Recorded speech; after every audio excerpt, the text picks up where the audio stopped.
Here are the 10 most expansive open-world games from the last 3 years, each offering a unique experience. From sprawling cities to endless wilderness, these games redefine exploration. But which one boasts the largest map? The answer might surprise you. Stick around as we delve into these massive worlds, ranking them not just by size, but by what makes each one unforgettable. Let's dive in.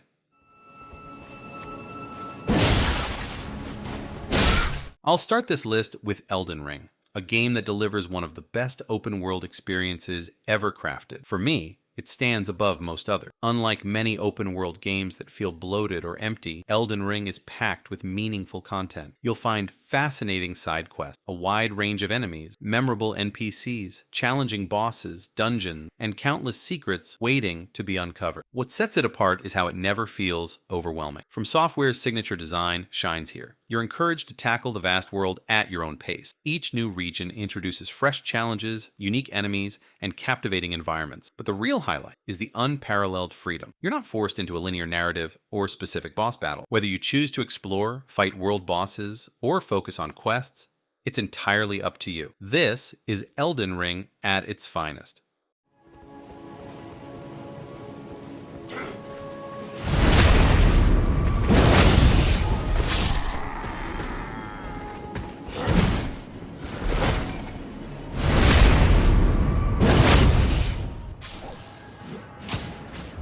Next up in superhero games is Spider-Man 2. While it doesn't boast the largest open world, it's undoubtedly a masterpiece. The map has grown significantly compared to its predecessor, now including Queens and Brooklyn alongside Manhattan, making it roughly twice the size of the first game. What truly stands out is its incredible world building and gameplay mechanics. The world may not feel overly lived in, but it's absolutely perfect for Spider-Man to swing through and pull off stunning aerial stunts. Speaking of swinging, this game nails it. The web swinging mechanics are, without a doubt, the best of any Spider-Man game to date. Every leap, swing, and glide feels satisfying. That said, the seamless flow of movement can make the game world feel smaller than it actually is. But that's a small price to pay for such fluidity. Here we Sorry, go. Break-in hours are over. Here we go.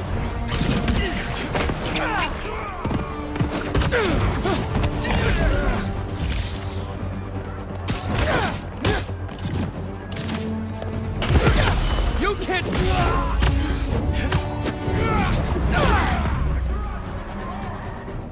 When it comes to open-world games, leaving out the legendary Zelda series would be a crime. This time, I'm talking about Tears of the Kingdom, the sequel to Breath of the Wild. It brings you back to the familiar kingdom of Hyrule, but so much has changed. Now you can explore dark underground caves and traverse floating islands high above the surface. While the map's size is comparable to its predecessor, the addition of expansive underground areas and breathtaking sky regions effectively doubles the explorable world. These new layers offer fresh ways to travel, including makeshift vehicles, boats, and even hot air balloons, adding depth to the adventure. Fans of Breath of the Wild will love how Tears of the Kingdom expands on its predecessor, blending familiarity with bold new features.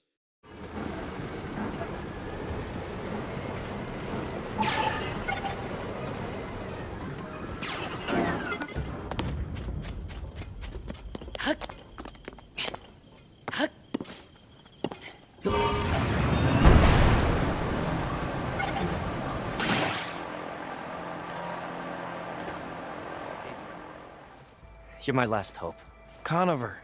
She's Meridian's savior, not yours. I don't know about you, but I think Horizon Forbidden West is an underrated gem. Sure, people know about it, but it rarely gets mentioned alongside other major mainstream titles, and it absolutely deserves to. From the moment you step into its world, you're immersed in its vibrant, breathtaking beauty. But don't let the scenery fool you. It's a dangerous place, teeming with mechanical beasts ready to hunt you down. The map isn't massive compared to some open-world games, but with the expansion, it spans about 28 square kilometers. That's just the right size for a game like this, where you're not piloting jets to get around. Sure, you can ride mechanical dragons, but they're not particularly fast. What makes this world special is its dense design, inviting you to explore and marvel at its stunning landscapes.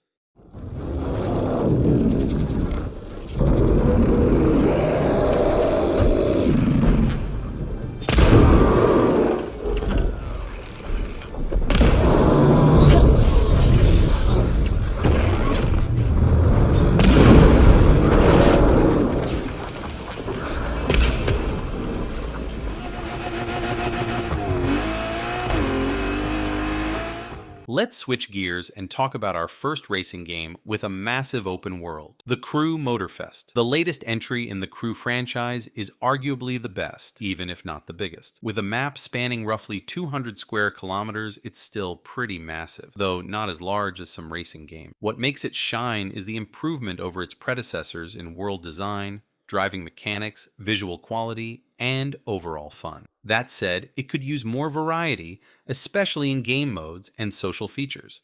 The lack of diversity might stand out to some players, but if you can overlook that, it's an incredibly solid racing experience. Whether you're a fan of the series or new to it, the Crew Motorfest delivers plenty to enjoy.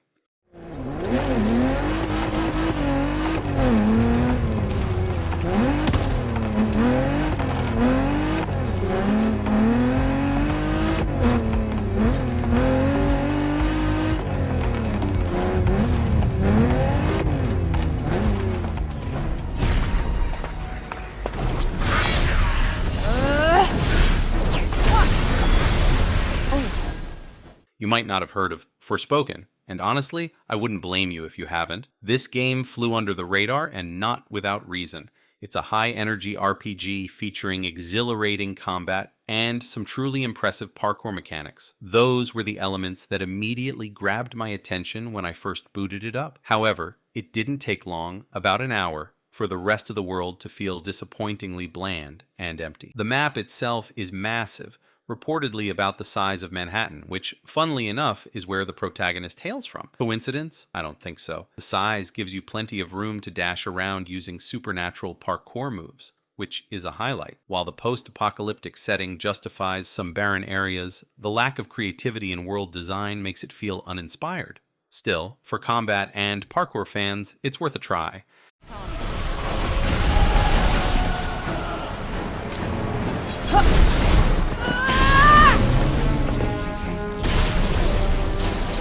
Locked in, loaded.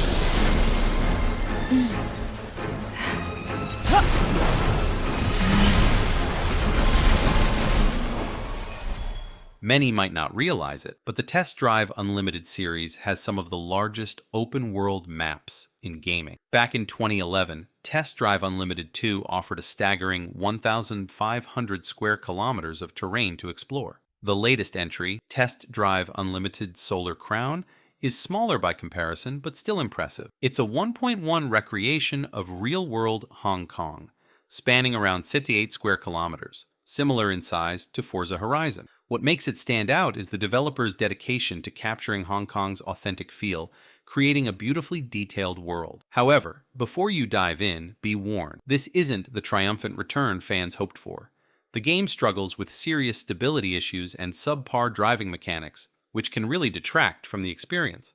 Still, I'm holding out hope for updates to unlock the game's full potential.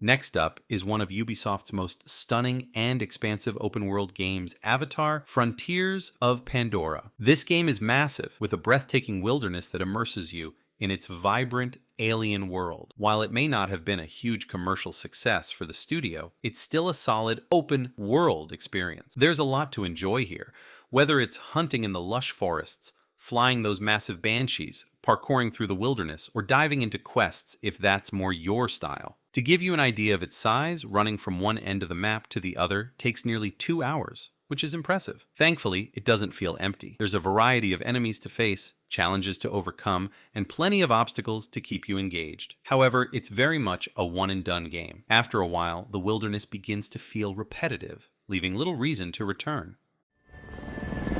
See them down there. And up there. Not for long. This will be their last flight. Today, we finish what they started. Let their ashes shroud the sky. I will throw their fire. Let's talk about Starfield. You probably saw this one coming, and for good reason. It's absolutely massive. Now, I'm not talking about the vast emptiness of its solar systems, because let's be real, you don't actually explore all that. But the land you can walk on is still unbelievably vast, with over 1,400 planets, each offering around 2 square kilometers to explore. That's over 2,800 square kilometers of terrain. Sure, many of these planets feel pretty barren, and it would have been great to meet alien NPCs, learn about their cultures, or even discover their favorite foods. But if we're being realistic, most planets in our real solar system are just as desolate. Even with these shortcomings, Starfield is undoubtedly the largest open-world game released in the past 3 years, and its scale is nothing short of impressive.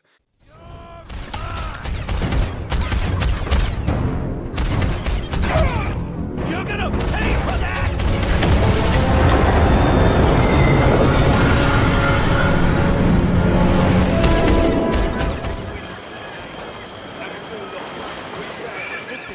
Alright, let me say this up front. If you're a fan of Assassin's Creed Black Flag, you might want to steer clear of this one. I'm talking about Skull and Bones, a game that feels like an attempt to recreate Black Flag's naval combat as an online mode, and not a very successful one. If you've never played Black Flag and enjoy intense ship battles, Skull and Bones does deliver some solid naval combat that you might love. But beyond that, the game feels, well, grindy. The world is massive, around 625 square kilometers, about 6.5 times bigger than Assassin's Creed Valhalla. That's impressive, but it's also where the game falters. Despite its size and features like crafting, exploration, and conquering territories, everything feels excessive and lacks meaningful rewards.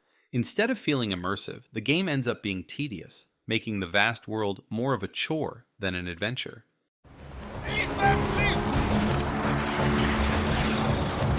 On fire!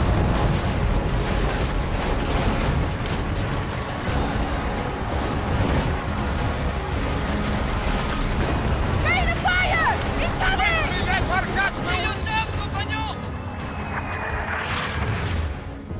Thanks for joining me on this exploration of the 10 biggest open world games of the last 3 years. If you enjoyed the video, please like, comment, and subscribe to Stylish Legit for more gaming insights. Let me know your favorite open world adventures in the comments below. See you next time.